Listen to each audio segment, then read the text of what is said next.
Alors, Interface, bonsoir à toutes et à tous, si vous nous suivez de partout, bienvenue dans cet énième numéro de votre émission. Tout au long de cette émission, nous allons revenir concernant cette thématique qui fait couler beaucoup d'encre et de salive liée aux travaux de l'Arena de Kinshasa. Vous le savez, cette Arena dont les travaux ont été lancés il y a longtemps, bien longtemps. Mais depuis un moment, les constats, je pense que vous l'avez fait, ces travaux n'évoluent plus.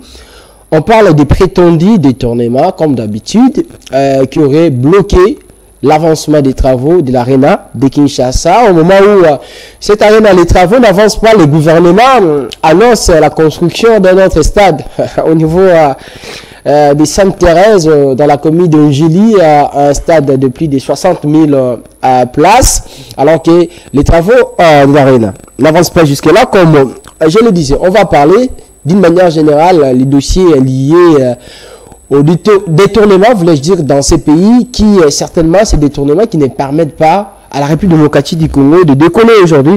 On va aussi revenir sur les choix de certains ministres au niveau du gouvernement, j'ai dit tout local, mais aussi de certains mandataires publics qui sont là depuis l'époque de Jean-Michel Sama Lukonde, voulais-je dire, devenu président du Sénat aujourd'hui.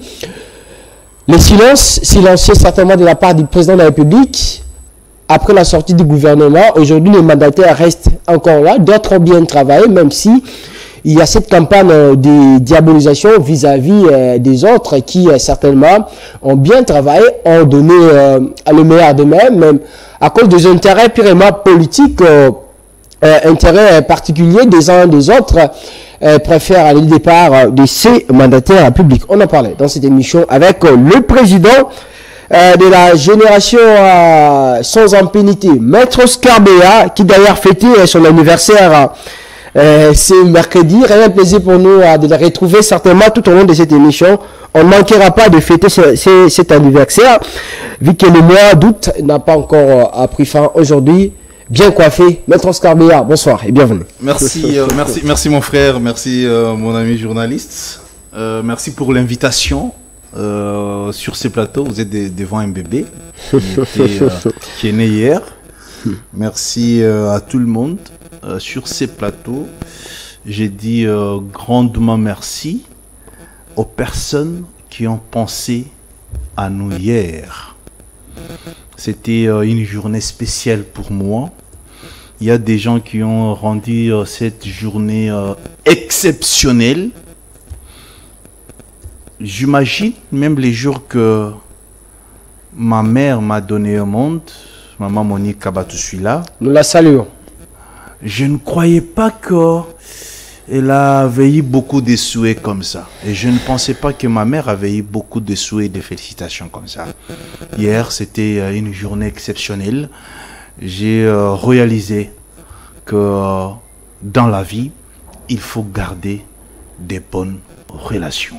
Il faut protéger des relations à tous les niveaux. Vraiment, je tiens à remercier tous les amis, les frères, les amis de la presse, les amis de la communication, les membres de la génération sans impunité, les membres de la famille, toutes les personnes qui ont pensé nous souhaiter rendre la journée de notre anniversaire, la journée de notre naissance, une journée heureuse pour nous. Je vous dis grandement merci, que Dieu vous protège. Nous n'avons qu'un seul protecteur, c'est l'Éternel Dieu Tout-Puissant.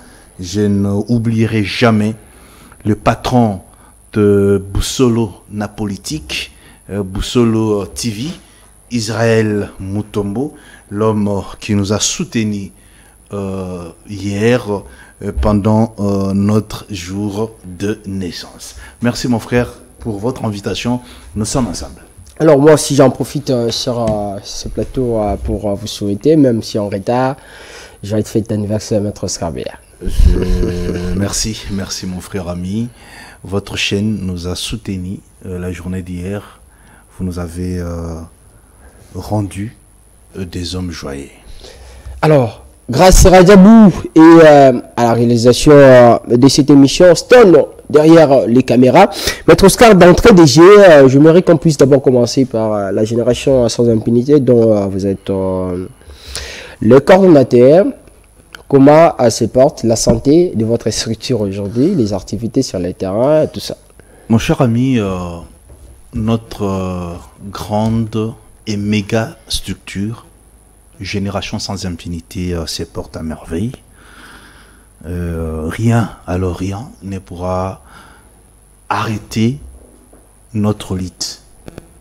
Notre lutte est très noble parce que nous combattons l'impunité dans notre nation.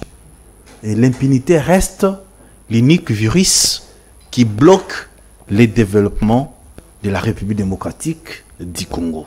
La raison pour laquelle nous appelons tous les Congolais, au lieu d'aller passer les temps, au lieu d'aller gaspiller les temps dans des partis politiques, j'appelle les Congolais, même de l'étranger. Voilà votre grande structure. Voilà une structure qui va faire de sorte que les Congos puissent aller de l'avant. C'est la génération sans impunité. Nous devons léguer à nos enfants un pays, une nation où l'impunité n'existe pas. Si la RDC est en train de stagner comme ça, si la RDC n'arrive pas à se développer, c'est parce que l'impunité a élu domicile dans notre pays. La justice est presque par terre. J'appelle les Congolais à venir massivement adhérer dans notre structure, dans votre structure, Génération sans impunité. D'ailleurs, c'est l'unique héritage que nous devons léguer à nos enfants. C'est une nation sans impunité. Même si vous laissez les enfants affamés, s'il n'y a pas l'impunité, ces enfants vont se retrouver. Mais si dans une nation, dans votre pays, il y a l'impunité, même si vous laissez 50 parcelles à votre enfant, ou bien à vos enfants, les jours que vous allez quitter ce monde, les hommes forts vont ravir ces parcelles parce qu'il n'y a pas de la punition, parce que l'impunité règne, il n'y a pas de la justice. Voilà mon cher ami, nous sommes au 090 77 413 70. 090 77 413 70. Voilà notre numéro WhatsApp, c'est notre numéro de la structure Génération sans impunité. Alors merci beaucoup Maître Oscar, puisqu'on parle de l'impunité dans ce pays. Ces derniers temps, la RDC dans ce pays, on cesse de parler de ces dossiers liés au détournement. À l'époque, ça a commencé même avec le ministre des Finances, l'ancien ministre des Finances Nicolas Kazadi, qui est parti, mais aujourd'hui, ça continue. Je vous donne un exemple par rapport aux travaux de l'Arena de Kinshasa, une belle initiative du gouvernement, une initiative bénéfique pour la jeunesse congolaise. On avait donné une durabilité que cette Arena devait être inaugurée au mois de décembre 2024 ici. Mais depuis un moment, on voit que les travaux n'évoluent plus. On parle aujourd'hui des prétendus détournements des fonds alloués à la construction de cette Arena de Kinshasa. Votre réaction à chaud? Nous apprenons aussi de certaines bouches que l'argent a été détourné dans les dossiers Arena de Kinshasa. Il paraîtrait que l'État congolais avait déjà décaissé pas moins de 105 millions de dollars pour la construction d'Arena. Et nous sommes surpris de constater que les travaux se sont arrêtés sur terrain. Qu'est-ce qui se passe? Où est parti l'argent qui a été destiné à la construction de ces bâtiments? Une très grande salle de la culture congolaise, une grande salle qui devrait servir les artistes congolais, les comédiens en général, c'est-à-dire des activités culturelles, devraient commencer à se dérouler dans l'Arena. Et nous apprenons que l'argent a été détourné 105 millions de dollars. Et pour votre information, mon ami journaliste, les Turcs qui construisaient l'Arena, j'ai appris qu'ils ont rentré chez eux. Oui. Il y avait toute une équipe qui logeait au stade de Martyr. C'est un endroit où je fréquente beaucoup. Et ces Turcs ont plié leurs bagages. Et quand je vous parle, ils se retrouvent dans leur pays natal. C'est-à-dire, par manque de financement, ces gens ont abandonné les travaux au niveau de l'ARENA. Ils sont rentrés chez eux. La raison pour laquelle je vous avais dit sur ces plateaux que si les dossiers forage s'arrêtent et que les détourneurs ne sont pas punis dans ces pays, personne n'aura peur de détourner l'argent de l'État. Voilà comment c'est toute une série de détournements qui continuent. Parce que les gens n'ont pas peur de la justice. Les gens n'ont pas peur même de l'État congolais. Les détourneurs n'ont pas peur même du chef de l'État. Ils savent que nous allons détourner l'argent. Au moment opportun, la justice va nous accorder des libertés provisoires et ça sera clos. Aujourd'hui, l'ARENA est aux arrêts. Les travails n'avancent pas. Les constructeurs, les ingénieurs sont rentrés chez eux parce que les gens qui construisaient l'ARENA sont des Turcs. Alors, aujourd'hui, vous luttez contre l'impunité, voir ces réalités sur les terrains. Vous dites quoi quand certainement vous restez à la maison, on vous parle de l'arrêt des travaux au niveau de l'ARENA, on vous parle de détournement. Qu'est-ce que vous dites consciemment comme quelqu'un qui lutte contre l'impunité en pays démocratique du Congo, surtout l'impunité liée au détournement des fonds de deniers publics? Mon cher, tu sais, la lutte contre l'impunité reste notre champ de bataille. Les détournements n'ont pas commencé aujourd'hui. C'est depuis le régime Mobutu, le régime Kabila, et aujourd'hui c'est le régime Félix. Nous n'allons pas baisser les bras. Et les détourneurs aussi ne vont pas cesser de détourner. Mais nous, à notre niveau, nous sommes en train de dénoncer. Nous sommes en train de motiver la justice. Nous sommes en train de faire ce qui est nécessaire à notre niveau pour que ce genre de choses puissent s'arrêter. Prenons l'exemple simple. Si les projets 5 chantiers étaient une réussite, je crois qu'on n'allait pas parler de manque de routes dans ce pays. Si les projets, la révolution de la modernité était une réussite, ou bien avait réussi à l'époque, à cette ère, la nation devrait avoir l'autre ampleur. Les projets qui chassent à 100 trous, 31 millions de dollars décaissés, l'argent a été détourné. Les projets qui ne l'ENA, on ne sait pas même. On ne sait pas et comment ça donne. Aujourd'hui, on parle des projets Tilégilou, qui semblent être stagnants. Les projets 145 territoires, on n'en parle pas. Et aujourd'hui, nous avons un problème sérieux avec ces bâtiments qui restent inachevés. Les constructeurs sont rentrés chez eux par manque de financement.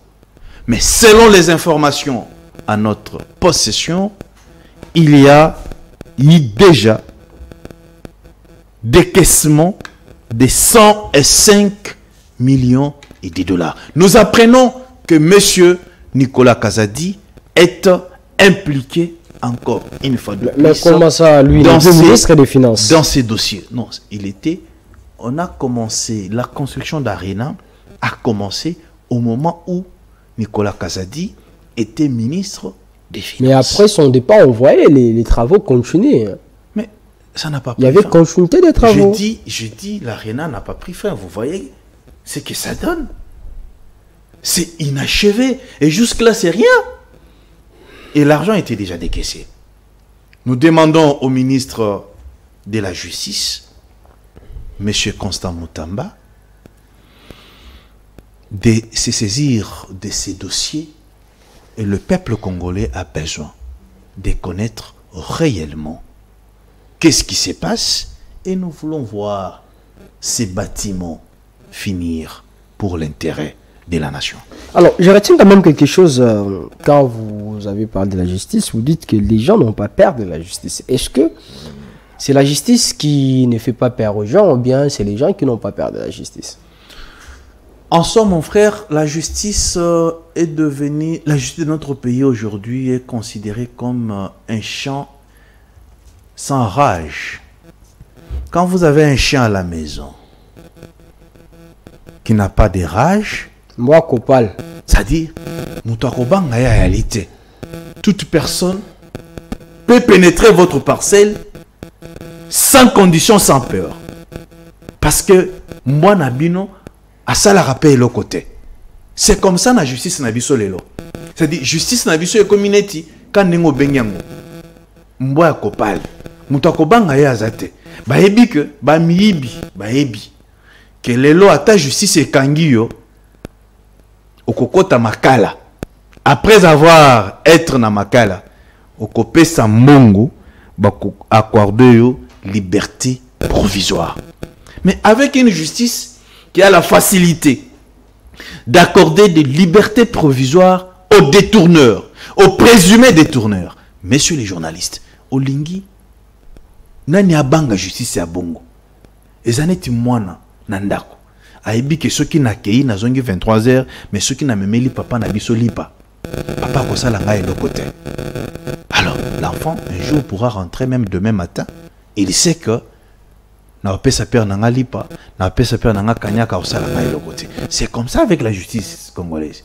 Et là, nous saluons la présence et la nomination de Constant Moutamba comme ministre de la Justice. Mais vous sentez pendant Constant Moutamba, les gens continuent de détourner. Et vous sentez qu'il est en train de bouger les choses. Au contraire, il est parmi les ministres qui ont été oubliés. Les seuls ministres, pas parmi, les seuls ministres qui ont été oubliés sur la liste des nominations, c'est M. Constant Moutamba. Même le jour de l'investiture. Une fois encore. Oublié. Constant Moutamba a été oublié. Mais à notre grande surprise, c'est lui qui fait un bon travail. Et c'est lui-même qui fait l'honneur. Il fait un bon travail, mais les gens continuent à voler l'argent du gouvernement souminois. Les gens continuent à voler. Non, les gens sous Constant Moutamba. Mais en soi, Constant Moutamba est le ministre de la Justice. Vous voyez? Il est le ministre de la Justice.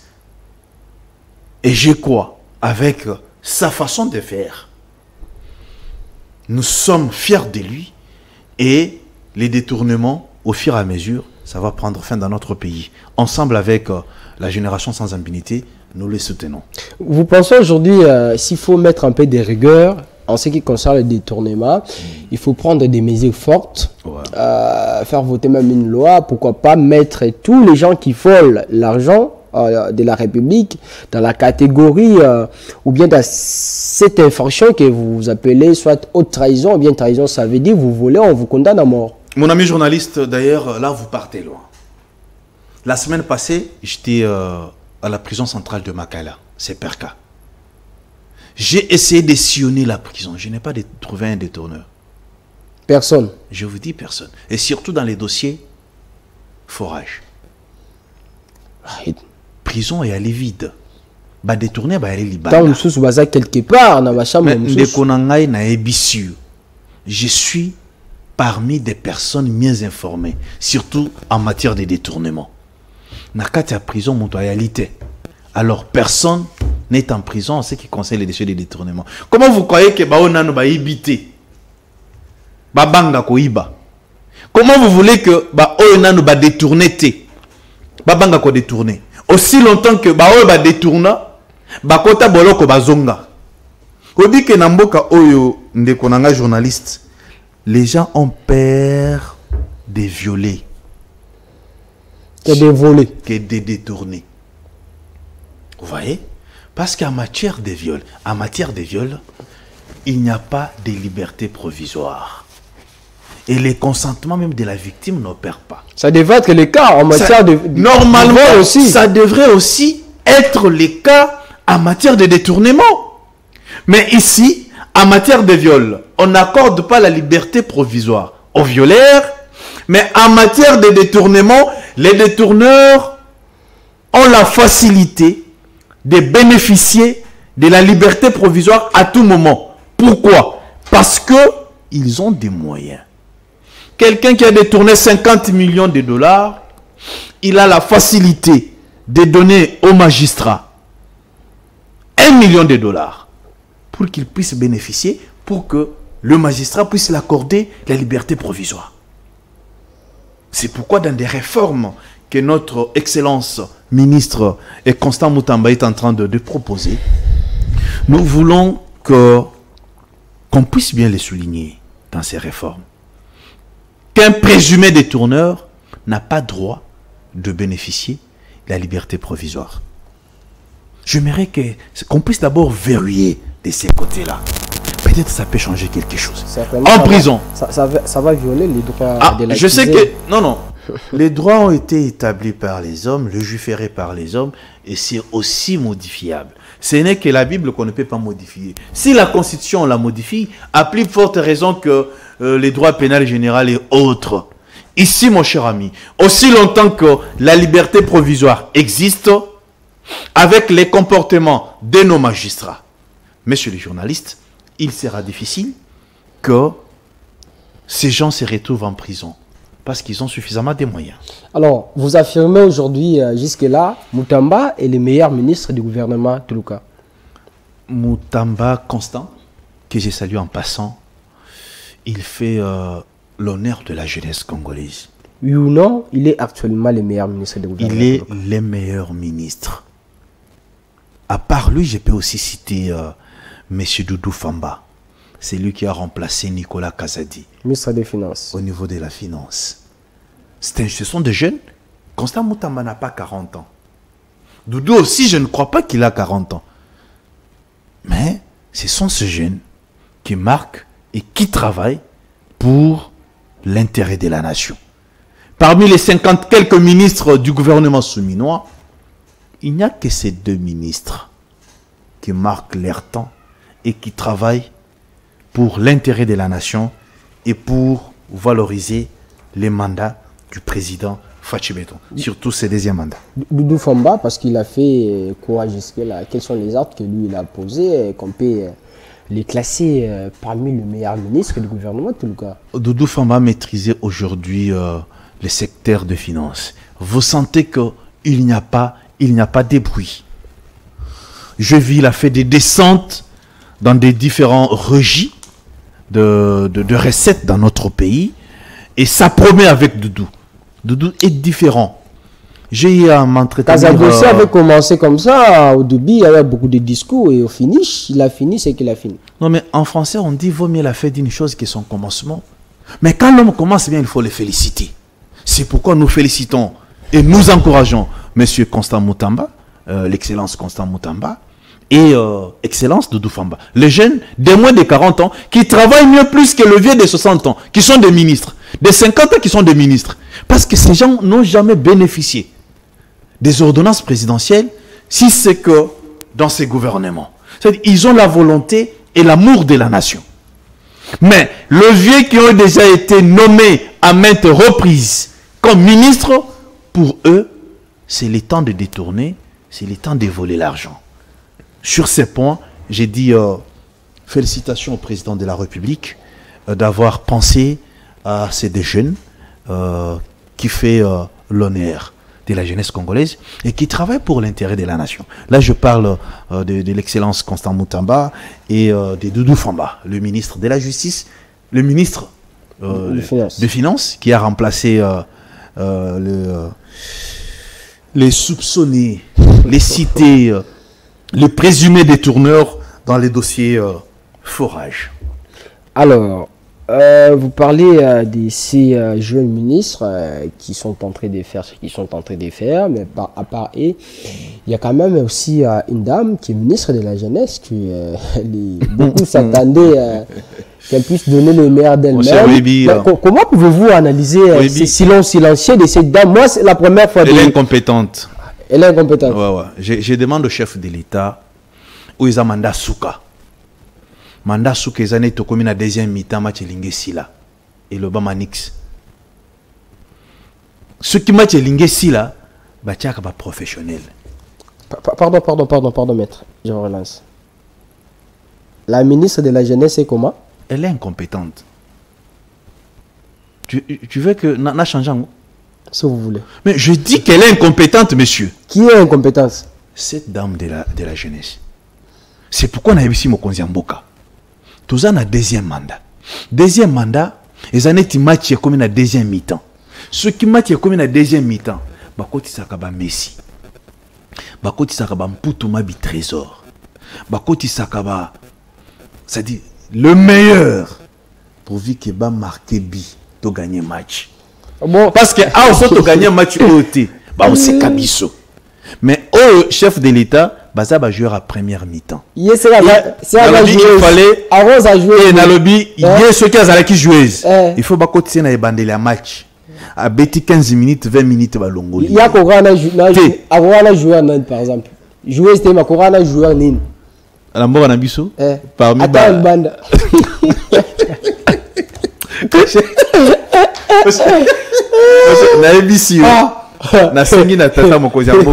Il est important de remanier ces gouvernements, même à la fin de l'année. Mais la première personne qu'il faut remanier, la première ministre qu'il faut remanier, c'est la dame de la jeunesse. Où il y a le temps, il y a Kocha ba louveto tena terrain. Et ça temps il y a Kocha ba joueur à ebande, c'est-à-dire bando beta matchité. Il faut Kocha ba professionnel. Yo kakité qui a lancé opération Mobuya puis ça pour chance. Ozo ba distraction moi. Mboka oyo ministre ala mukina tongo a bendi pena média à lobby topé sa Congo chance. Est-ce que vous trouvez ça normal? Cette jeunesse qui est délaissée, la jeunesse congolaise qui ne sait pas quoi faire, mais quand vous placez une dame comme ça, malgré sa beauté, mais elle ne connaît rien. Nous n'avons pas besoin de belles femmes, mais nous avons besoin de femmes compétentes. Nous avons besoin de femmes qui travaillent, des bosseurs et des bosseuses. Les chefs de l'État doivent arriver à ces gouvernements. Il faut écarter de ministres stagnants, de ministres qui ne bougent pas, de ministres qui sont seulement, qui se contentent de climatiseurs dans leur bureau. Ce n'est pas le temps. Elle méritait de travailler peut-être au premier mandat du chef de l'État, pas le deuxième mandat. Parce que ça, c'est un mandat de confirmation. Un mandat qui va faire de sorte que l'UDPS reste. Un mandat qui va faire de sorte que les testaments des thèmes Tshisekedi soient respectés. Le mandat qui va faire de sorte que les gens n'oublient pas Étienne Tshisekedi. Et ce mandat ne mérite pas des dames pareilles. Cette dame, elle est belle pour les mariages, mais pas pour un grand ministère comme ça, comme le ministère de la jeunesse. Soyons réels. Et je suis vrai dans ce que je suis en train de dire, mon frère ami. Il y a beaucoup de personnes qui méritent ces postes. Et je trouve que ça, c'était un choix raté. Oui, Hollande dit qu'on a été à Journée internationale de la jeunesse à l'Obaï. Ah ben. Maman l'Obaï. Tu sais, moi, la mission. Les gens capables de travailler, ils ont la chance à la nomination. Mais on peut vous ramasser des personnes comme ça. Elle a quand même de l'expérience. Elle était vice-bourgmestre. Ah. Ça va. Ah. Mais je demande au président de la République, Excellence, les commandants suprêmes, où ils ont deuxième mandat, comme dans le lobby, deuxième mandat, ils ont été matchés comme une souka. 30 minutes au Etikali, tu es là, bisobato, où ils ont marqué bi, pour le lobby, tobo sana IDPST, tobo sana papa Etienne T, totika la kaka na Lituana. Parce que yo, aux référence, aux neti, miroir et à papa Etienne Tshisekedi en Mulumba. Elle est belle. Elle mérite les mariages, elle mérite d'être dans son foyer, elle mérite aussi d'être dans d'autres domaines. Mais, ministre de la jeunesse, elle charge ma casse. Il faut que c'est la biso professionnel, bakoya chabi, pour que mandat oyo tobo sanabinote. Alors, mais Fosca, On va parler. Et comment il s'appelle? Jean-Pierre Liaou. Hein. Comment vous trouvez sa manière de travailler dans ces. Il y a à boire, à manger. Dans ce deuxième mandat, apparemment, aussi, on nous avait. Ça chauffe de ses côtés. On nous avait trompé, fois passé, le premier mandat du chef de l'État. On nous a fait croire que Liaou était les meilleurs des meilleurs. Le président lui-même avait confirmé ça. Mais le président n'est pas un dieu, parfois on les trompe aussi. C'est ça le problème. Le président n'est pas un dieu, mais on les trompe aussi. Mais nous attendons voir prochainement, je reviendrai sur ces plateaux avec des précisions précises quant à ce qui concerne M. Liaou. Vous connaissez ce monsieur? Oui, les jeunes que je maîtrise bien. Il s'appelle Miguel Cachal Katembe. DG de l'ARSP. Ouais. ARSP, si c'est ARSP, si c'est quoi? La confiance du chef de l'État. Qui a la confiance du chef de l'État? Je parle bien de DG Miguel Cachal Katembe. Il a la confiance du chef d'État. Et pourquoi il est la cible ces derniers temps de nombreuses attaques dans les cadres? Parce qu'on parle dans les coulisses. Bientôt là, on doit changer les mandataires publics. Et ça pointe directement, on tire sur lui, on dit qu'il a fait, il a mal géré, et tout ça. Même s'il se considère comme le bras droit du gouvernement, du chef de l'État par rapport à son poste et par rapport à tout ce qu'il fait. Tu sais, mon cher, c'est léger de l'union sacrée. L'union sacrée, c'est comme un regroupement de sorciers. Oh. Parce que le travail... Pardon, l'union sacrée, c'est comme quoi? C'est comme un regroupement de sorciers. Parce que dans la sorcellerie, on n'encourage pas les gens qui travaillent. On décourage les gens qui travaillent. Ou bien on bouffe les gens qui travaillent. J'ai l'impression que ce monsieur est devenu cible parce que il a beaucoup travaillé. Oh. Oui. Comment quelqu'un qui a beaucoup travaillé peut devenir une cible alors que quelqu'un qui a beaucoup travaillé doit normalement être encouragé et félicité? C'est à cause de Miguel Cachal Katembe qu'aujourd'hui, sous-traitance Nambo Cannabis et Valère. Valère a les lots, ce qui sous-traitance, Nalobi Nambo Kamobimba, ce qui sous-traitance et Valère, c'est à cause de ces jeunes. Et les gens qui veulent isoler les chefs de l'État ne préfèrent pas voir les bosseurs comme Miguel aux côtés du chef de l'État. C'est à cause de Miguel que la sous-traitance a pris de la valeur dans notre pays. Il a combattu la fraude dans le secteur de la sous-traitance. Si aujourd'hui, au niveau, on a un secteur, il y a sous-traitance dans le cannabis, fraude et réalité, c'est à cause des travaux abattus sous l'impulsion du chef de l'État, du DG Miguel Cachal Katembe. Mais et non pareil quand vous les combattez. C'est-à-dire, vous ne combattez pas l'homme, vous êtes en train de combattre le chef de l'État indirectement. Comment vous trouvez normal? Les bosseurs, on cherche comment les écarter du chef de l'État et prendre de paresseux des gens sans expérience, les pousser auprès du chef de l'État. C'est comme la dame de la jeunesse. Des gens pareils, ils ont un problème dans l'union sacrée. Mais ceux qui osent salam malam, l'union sacrée comme Eliongambo. La raison pour laquelle nous demandons au président de la République d'ouvrir l'œil, de comprendre que il y a des personnes qui cherchent à tout prix l'isoler des bosseurs, des travailleurs comme Miguel Cachal Katembe. Cet homme, c'est un bosseur. C'est un jeune. Je l'ai connu depuis Lubumbashi parce que moi, je suis actif de Lubumbashi. Il était ministre à l'époque dans le gouvernement Kiaboula. Mais c'est monsieur travail. Et c'est un travailleur. Il a donné la valeur au niveau de la sous-traitance dans notre pays. Il a combattu la fraude et nous devons l'encourager. Nous devons le soutenir. Et nous croyons que le président de la République connaît la valeur de monsieur le DG Miguel Cachal Katembe, que nous sommes en train de soutenir mort du kiss parce que il soutient le président de la République et il soutient aussi Il travaille pour l'intérêt de la jeunesse congolaise. Ça peut être aussi de la victimisation de sa part. Il sait qu'il a mal travaillé. Bon, il dit certainement la seule chose qui me reste, c'est de me victimiser et tout ça pour que je puisse garder ces postes. Mon cher, vous êtes un journaliste d'investigation. Veuillez mener des enquêtes.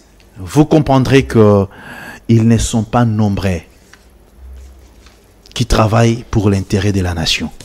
Mais Miguel Cachal Katombe est exceptionnel dans ce qu'il est en train de faire. Voilà. Alors, Maître Oscar, lentement mais sereinement pour quelques minutes qui nous restent, avant de citer avec cette émission, on ne peut pas quand même clore cette émission sans pourtant parler des... Ah, j'avais oublié. Tout à l'heure, on parlait de ce dossier de l'arène. Oui. Le gouvernement... L'arène n'est pas encore finie. On nous balance maintenant la construction d'un autre stade. Ils ont pas mouibi. Ah, Seigneur, aide-nous. C'est-à-dire chaque ministre... C'est-à-dire chaque ministre a un cop nae. Pour y détourner. Comment? Arène n'a pas facilité. Mbongo nae ezo monanate. Mbongo ezalaki destiné pour la construction ezo monanate. Et vous projetez encore l'autre projet pour la construction d'un autre stade. Mon frère, ça dit comme na mboka moko, il y a un projet inachevé. Un projet ici la kate. Depuis Joseph Kabila, Tilelo, projet ta moko etikala rosilate. Mais à quoi sert à kolansaka ba projet? Ça sert à quoi? On dit que centre financier est aussi là. Sur que simawana, on comprend que l'eau est ici là. Arène est ici là. 145 territoires est ici là. Kishasa sans trou est ici là. Ndekonangai. Chilejelou est ici là. Et les lots ont lancé stade à Sika. Il faut essayer les mawapi na Tchango. Est-ce que c'est normal? En conclusion, pour comprendre le moro, ministre Nyonso, ou ya komaka ministre Namboka Nabiso, il faut créer projet naï. Il faut créer cop naï pour y détourner. Et cette fois-ci, la génération sans impunité est vigilante. Et aussi le ministre de la Justice, Constant Moutamba, à qui repose la confiance de tous les Congolais. Cette fois-ci, il y a un détournement. Ce qui est bon, pour la construction à stade, et bima stade peut salema tomo na yango. Et réalité, Otobiki, na makambo Italie arena. Otobiki na makambo Italie forage. Oyebi mbongo forage kenda. Bao bakanga ki bango na dossier wana, basi bazwa déjà ba liberté provisoire. Nicolas Kazadi, aza calme, j'aurais appris que Azaki na Kasai. C'est fini. Ndekonangai. Est-ce que Toliki Congo bientôt lingi angote? C'est pourquoi nous demandons au président de la République, il est important de remanier ces gouvernements. Il y a des ministres distraits. Mathieu Komina Souka. Monsieur le président, placez des joueurs qui vont marquer les billes. Pas des détourneurs, pas des voleurs, pas les dormeurs dans les bureaux. Non, il est temps de placer les professionnels sur terrain afin que ces mandats soient un mandat de, je peux dire un mandat de réussite, que ce soit un mandat qui laissera des traces de votre parti, de votre papa, et qui va vous donner aussi de l'honneur. Et c'est très important. Alors, pour chuter avec l'émission, à part être coordonnateur de la génération sans impunité, vous êtes aussi cadre de la CP, parti cher à son excellence Gentili. Comment se porte votre parti politique?